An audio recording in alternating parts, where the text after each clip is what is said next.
The Sabbath, an ancient command, divine rhythm, a day that has sparked millennia of devotion, debate, and even division. In a world where time is money and rest is rare, the Sabbath stands as a countercultural beacon, calling people to pause, reflect, and reconnect with something far greater than themselves. But what exactly is the Sabbath? Is it merely a relic of religious history, or does it hold a deeper, more provocative power that could transform our lives today? Let's dive into the fiery origins and the enduring, sometimes controversial, significance of this sacred day. The creation narrative. The concept of the Sabbath begins in the book of Genesis. After 6 days of creation, God rested on the seventh day. Genesis 2 verses 2-3 states, "By the seventh day God had finished the work he had been doing, so on the seventh day he rested from all his work. Then God blessed the seventh day and made it holy, because on it he rested from all the work of creating that he had done." This establishes the pattern of working for 6 days and resting on the seventh, which is foundational to the Sabbath. The Ten Commandments. The Sabbath commandment is the fourth of the 10 commandments given to Moses on Mount Sinai. Exodus 20 verses 8-11 explicitly instructs, "Remember the Sabbath day by keeping it holy. 6 days you shall labor and do all your work, but the seventh day is a Sabbath to the Lord your God. On it you shall not do any work, neither you, nor your son or daughter, nor your male or female servant, nor your animals, nor any foreigner residing in your towns. For in 6 days the Lord made the heavens and the earth, the sea, and all that is in them, but he rested on the seventh day. Therefore the Lord blessed the Sabbath day and made it holy." This commandment links the observance of the Sabbath directly to God's creation work, making the seventh day, Saturday, a day of rest for the Israelites. Sabbath observance in Israel. The Sabbath was observed by the entire community of Israel. In Exodus 31 verses 13-17, God describes the Sabbath as a sign between him and the Israelites, a perpetual covenant that would remind them that it is the Lord who sanctifies them. The observance of the Sabbath was so important that anyone who worked on the Sabbath was to be put to death, Exodus 31 verses 14-15. Jesus and the Sabbath. Jesus observed the Sabbath, but he also challenged the rigid and legalistic interpretations of the day. For example, in Mark 2 verses 23-28, Jesus' disciples pluck grain on the Sabbath, which leads to criticism from the Pharisees. Jesus responds, "The Sabbath was made for man, not man for the Sabbath. So the Son of Man is Lord even of the Sabbath."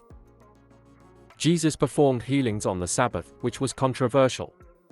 In Luke 13 verses 10-17, he healed a woman on the Sabbath and justified it by saying, "Should not this woman, daughter of Abraham, whom Satan has kept bound for 18 long years, be set free on the Sabbath day from what bound her?"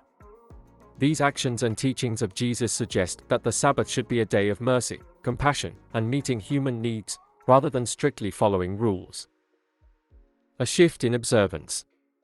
The early Christian church, composed initially of Jewish believers, continued to observe the Sabbath. However, as Gentile converts increased and as Christianity spread beyond its Jewish roots, the observance of the Sabbath began to shift. Paul addresses this in Colossians 2 verses 16-17, where he writes, "Therefore do not let anyone judge you by what you eat or drink, or with regard to a religious festival, a new moon celebration, or a Sabbath day. These are a shadow of the things that were to come. The reality, however, is found in Christ."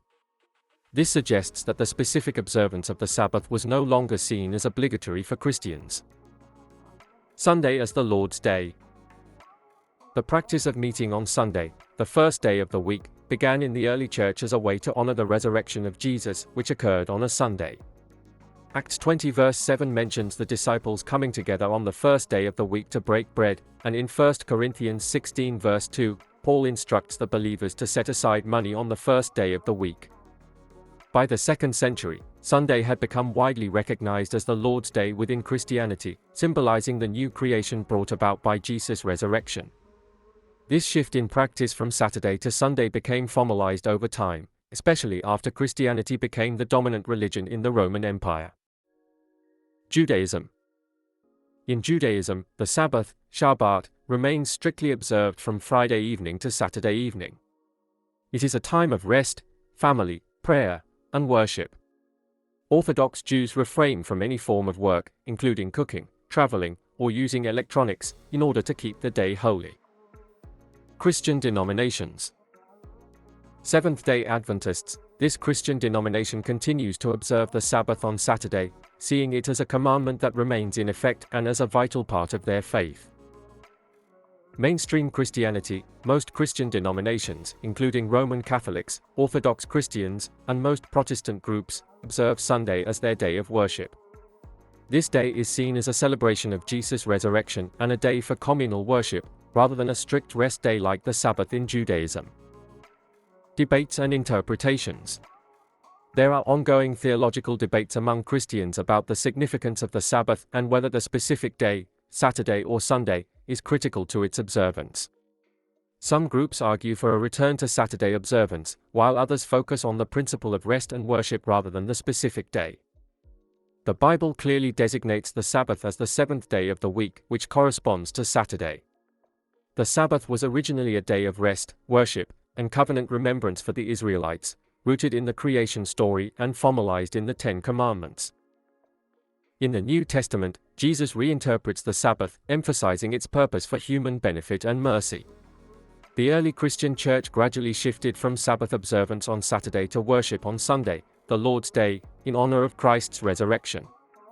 Today, Sabbath observance varies among religious traditions, with Jews observing Saturday and most Christians observing Sunday, reflecting the historical and theological evolution of the practice. The Sabbath is not just a day, it's a revolution against the relentless grind of modern life. It challenges us to reclaim our time, to find holiness in the pause, and to recognize that we are more than what we produce. Whether you observe it on Saturday, Sunday, or another day, the Sabbath offers a bold declaration of independence from the tyranny of busyness. It's an invitation to step into a sacred rhythm, to rest in the divine, and to rediscover what it means to be truly alive. So, are you ready to embrace the Sabbath's radical call to rest, or will you continue to run on the hamster wheel of life? The choice is yours, but the consequences echo far beyond a single day.